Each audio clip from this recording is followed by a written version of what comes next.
Hello. I haven't done one of these a couple of weeks. Been crazy few weeks. That's why I've been so busy. Last week I wrote about this short comic novella that I've been writing,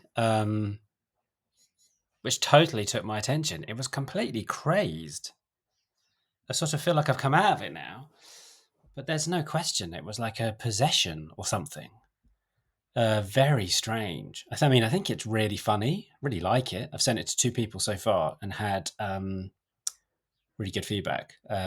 Both read it in one go, which is pretty cool. I mean, it's not very long; it's 18,000 words, but even so, and it's a bit of a fine line. The kind of humor I've been writing, and I think maybe went a bit far a few times.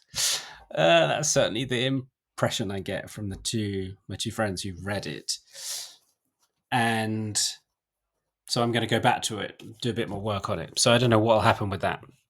One of them suggested it as a kind of TV sort of Netflixy type thing, which is interesting. I think it would work really well visually. So that's been really exciting, and I've never had that happen before. And obviously, I've been spent 10 years writing this novel, and I had moments doing that when I felt slightly possessed. But yeah, this was a fully formed thing that just kind of splurged out of my brain, and I'm really fascinated by it in the context of the Do Radio interviews I've been doing, because I've now done three. I've got three in the can. I've edited three, and the first one's with Martin Shaw. Second one with Mark Vernon, who I went to see about his William Blake book and to talk about Owen Barfield. And that was I think I've been floating around this idea that our sense of self isn't in our brains and being projected out of us, but it's something that's sort of coming into us from the context that we live within, from the natural world, from relationships, from family, and all those sorts of things, and that your idea of who you are is something that you kind of interpret from the things that are sort of being drawn into you through the act of living. Not quite sure if I'm making sense, but I've been sort of going around that idea for a few months, maybe even years, trying to get my head around that. And I feel like when I spoke to Mark, it finally settled, because he was explaining it in the context of William Blake, who saw the imagination as something that we don't have imagination. Imagination has us. And if you've seen it, my Do lecture is all about that. And it's all about how I said in that talk, like 12 years ago, 10 years ago, you don't have ideas, ideas have you. And that's really helped me think of that idea that you are able to kind of absorb yourself from your context, and then you almost like you are wielded by something outside of you that you can then embody uniquely. As you can tell, I'm still slightly scrabbling around to make sense of that, but the idea that you can then sit down and spend a week having your consciousness completely dominated by this thing that is almost using you to express itself starts to make sense. But of course, the expression itself is then coming through me, which makes it particularly personal to me. And it reminded me of that amazing William James quote about consciousness, that, consciousness is light and we are stained glass windows, and we are all individual in the way our stained glass window is constructed. So when the light of consciousness shines through us, we show up in the world in a completely unique way because of the unique way in which our stained glass window has been constructed, because of all of our life experiences and everything that's happened to us. But that in the end, we are not those experiences. We're the light that goes through. So it feels like, I'm slightly getting closer to getting a handle on that way of seeing things.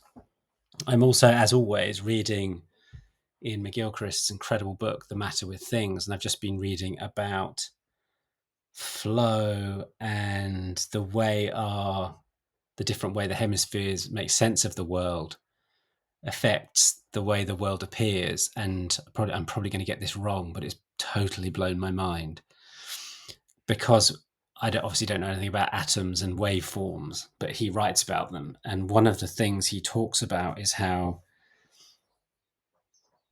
physicists can't really figure out whether things are made of atoms or waves, because depending on the way you observe them, they act as in atomic form or they act in wave form. And what he says in his book is that the left brain, which is all about abstraction, it represents the world in a form it can control. So it's an abstraction from what is real. And he talks about how the atomic perception of the world, if you actually try and break down reality from its natural flowing state into something that the left brain can get a handle on, it becomes these slices, these atomic small things. But when you look at it through the right hemisphere's perspective, which sees it in the whole and doesn't try and abstract an element of it, these things are formed as waves.